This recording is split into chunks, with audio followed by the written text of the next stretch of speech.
మాధురి గారు శ్రీనివాస్ గారు ఇద్దరు కూడా సో అన్వేష్ వ్యాఖ్య ఎలా చూడాలి? అన్వేష్ మాట్లాడిన ఇంత విపరీతమైన మాటల్ని, ఇంత విపరీతమైన దరిద్రపు మాటల్ని ఎలా కన్సిడర్ చేయాలి? పైపెచ్చిలా మాట్లాడుతూనే భారతీయ మహిళల యొక్క స్వాతంత్రం కోసం పోరాడతాను అంటున్నాడు. ఎలా చూడాలి వ్యాఖ్యల్ని?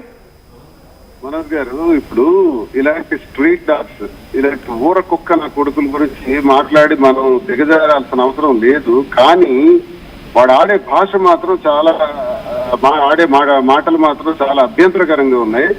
కాబట్టి స్పందించాల్సిన అవసరం కూడా వస్తుంది. నాకు అసలు ఆ వ్యధం చూస్తేనే అసలు అసహ్యం వేస్తుంది, మాట్లాడవలసిన పని లేదు. కానీ ఈ మాటలు చాలా బాధపడుతున్నాయి. హిందువుగా నేను చాలా మొదలుపడుతూ నేను మాట్లాడాల్సి వస్తుంది. ఇలాంటి విధవ సీతాదేవి గురించి, మహాసాధ్వి సీతమ్మ తల్లి గురించో, మహాపతివ్రత శాస్త్రి అయినటువంటి ద్రౌపది గారి గురించో వీడికి ఏం తెలుసని మాట్లాడుతున్నాడు?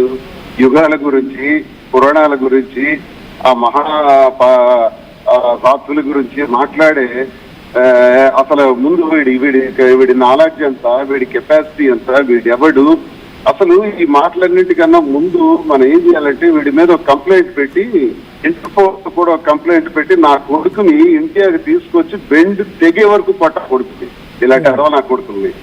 ఇంకోసారి హిందూ మతం గురించో ఇతర మతాల గురించో, హిందూ మతంలో ఉన్నటువంటి గొప్ప మత విషయం ఏంటంటే పరమత సహనం, ఇతర మతాలని అంటే ఇక్కడ మీరు అంటూ నిజమే శ్రీనివాస్ గారు. కానీ ఇక్కడ ఏంటంటే ఇలాంటి వాళ్ళతో ఇక్కడే కట్టడి చేయకపోతే, జనరలైజ్ చేసి కట్టడి చేయకపోతే ఇంకా ఇది పెరిగిపోతుంది, ఇంకా చాలా విపరీతం అయిపోతుంది. బూతుతో సోషల్ మీడియా మొత్తాన్ని నింపేస్తారు. దేశం పట్ల గౌరవం ఉండదు, మహిళలంటే గౌరవం ఉండదు, హిందూ దేవుళ్ళంటే గౌరవం ఉండదు. హిందూ సంఘాలు ఇప్పుడు మనకు దేవుడి మీద ఉండవలసింది, అది అల్లా అయినా, ప్రభు అయినా, వెంకటేశ్వర స్వామి అయినా భక్తి. గౌరవం అన్నది మనిషి మీద ఉంటది. భక్తి అన్నది ఎవరికైనా, ఏ దేవుడైనా, ఏ మతం అయినా, అన్ని మతాలు ఒకటే, అన్ని మతాల సారాంశం ఒకటే. మన మతాల్ని గౌరవించుకుంటూ వెళ్ళాలి, మతాల్ని నమ్ముతున్నటువంటి మనుషుల్ని కూడా గౌరవించుకుంటూ వెళ్ళాలి. ఇది అయితే ఇక్కడ దేవుడి మీద ఉండాల్సినటువంటి భక్తిని ఈ రోజు మన మాటల్లోనూ, మన భాషలోనూ, మన వేషధారంలోనూ, మన ఆలోచనలోనూ కూడా దైవత్వాన్ని భాగస్వామ్యం చేసి మనం మాట్లాడుతున్నాం. దైవాన్ని కేవలం మనం పూజించడం వరకు, మనం ఆ స్వామి ముందు మనం మోకరిల్లి మన ప్రార్థన చేసేంత వరకే దైవం. కానీ దైవాన్ని తీసుకొచ్చి మన దైనందిన జీవితంలో ప్రతి విషయంలో కూడా మాట్లాడటం, ప్రతి దుర్భాషల్లో కూడా మాట్లాడటం, ప్రతి అసాంఘిక కారణాల్లో కూడా మాట్లాడటం, సంబంధం లేని అసందర్భ ప్రలాపం చేయటం. కాబట్టి హిందూ సంఘాలు ఇప్పుడు వీడికి అంత పెద్ద సీన్ లేదు, కానీ వీడికి అసలు సుమోటోగా కేసు నమోదు చేసి పోలీసు వారు, ఆడు ఏ ప్రాంతానికైతే చెందినవాడు, ఆంధ్ర, తెలంగాణ, ఆడు వైజాగ్ అని వింటున్నాను. అక్కడ నుంచి వైజాగ్ కమిషనర్ శ్రీకాకుళమే అంటున్నారు. శ్రీకాకుళం నుంచి చాలా మంది బార్డర్కి వెళ్ళి భారతదేశాన్ని రక్షిస్తూ ఉంటే ఇటువంటి దరిద్రులు వెళ్ళి భారతదేశం పరుగు తీస్తున్నారు, భారతదేశం గురించి తప్పుగా మాట్లాడుతున్నారు. ఇలాంటి నా కూడా కేసు చేయాలంటే అంటే నా కోపం వచ్చి మాట్లాడుతున్నాను. ఆడి భాషకు సంబంధించి, ఆడి ప్రవర్తనకు సంబంధించి నేను కొంచెం గట్టిగా మాట్లాడాల్సి వస్తుంది. విశాఖపట్నం కమిషనర్ దీన్ని సుమోటోగా కేసు నమోదు చేయాలి. నమోదు చేసి ఇంటర్పోల్ కి ఈ విషయాన్ని ఇన్ఫర్మేషన్ ఇచ్చి ఆయన ఇండియాకి రప్పించాలి. ఇండియా రాడు కదా, ఇండియా రాకుండా నుంచి మాట్లాడుతున్నాడు కదా.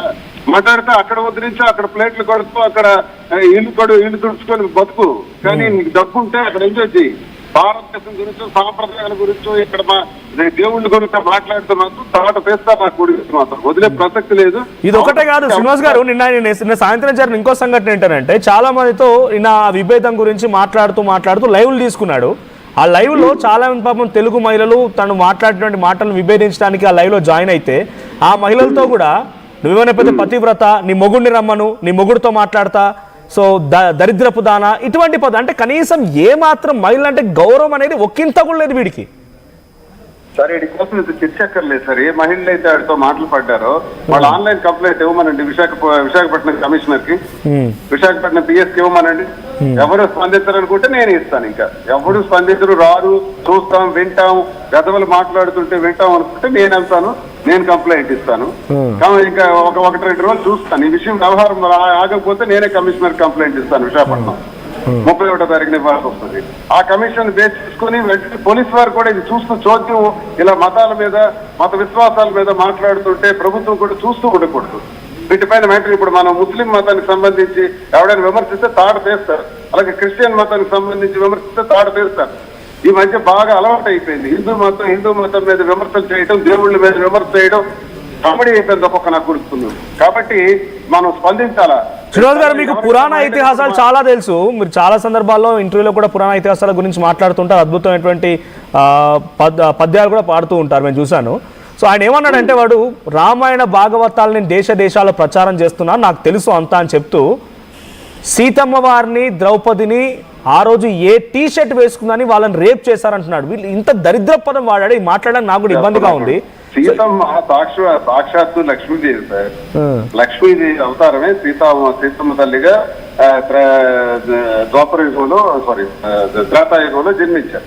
శ్రీరామచంద్రుడి సతీమణిగా సీతాదేవిది ఒక గొప్ప కావ్యం. ఆ కావ్యం సీతమ్మ తల్లి పేరు తలుచుకున్నా, శ్రీరామచంద్రమూర్తి పేరు తలుచుకున్నా జన్మ ధన్యం అవుతుంది. కానీ దైవ దూషణ చేసేవాడికి మళ్ళీ దైవాన్ని గురించి మాట్లాడే హక్కు ఉండదు. దైవ దూషణ చేసేవాడికి ఆ మాట్లాడే హక్కు లేదు. వీడేవాడి రామాయణం గురించి మహాభారతాల గురించి ప్రచారం చేయడానికి? మహాసాధ్వి ద్రౌపది గురించి మాట్లాడతాడా? ద్రౌపది వాళ్ళకి వస్త్రాపహరణం గురించి అది ఒక పెద్ద కథ ఉంది, దాని బ్యాక్గ్రౌండ్ హిస్టరీ ఉంది. అలా జరగడానికి కారణాలు ఉన్నాయి. సీతమ్మ తల్లి లంకకి వెళ్ళటానికి కారణాలు ఉన్నాయి. ఇక్కడ జాకెట్లు ఇవి కాదు. సీతమ్మ తల్లి ఒంటి మీద చేయేస్తాడు రావణాసురుడు, దరిదాపులకు వచ్చాడు. సీతమ్మ తల్లిని ఒక అమ్మవారుగానే వేరేగా ఆయన మందిరంలో ఉండి సీతమ్మ తల్లి గౌరవంగా చూశారు. శ్రీలంకలో కూడా సీతమ్మ తల్లి కన్ను కూడా చూడలేదు. ఆమెను తీసుకెళ్లడానికి భూమి మీద తగిలించాడు. భూమి మీద కూర్చున్న సీతాదేవిని తీసుకెళ్లి శ్రీలంకలో పెట్టాడే తప్ప సీతాదేవిని తాకడానికి కూడా ధైర్యం చేయనటువంటి వ్యక్తి. ఆవిడ భక్తిశాలి. అదంతా జరిగింది ఎందుకు అంటే అది కథ ఆ పురాణాల్లో అవన్నీ ప్రపంచానికి విశ్వానికి తెలియజేయాలి. శ్రీరామచంద్రమూర్తి అవతారం ఒక గొప్ప. భారతదేశాన్ని దరిద్రం అన్నాడండి, భారతదేశం దరిద్రం అన్నాడు. దరిద్రం తోలు తీయాలి నా కొడుక్కి. ఆడికి ఎంత చెప్తాను కదా సార్, దీనికి సొల్యూషన్ ఒక్కటే. ఇంటర్పోల్ లో వాళ్ళు పోలీస్ కి కంప్లైంట్ ఇచ్చి ఇంటర్పోల్కి వెళ్తే అక్కడి నుంచి రప్పించాలి నా కొడుకుని. రప్పించి తీవ్రమైన శిక్షలు వేయాలి అటువంటి తీవ్రమైన కఠిన కాలంగా శిక్ష. ఇది 6 కోట్ల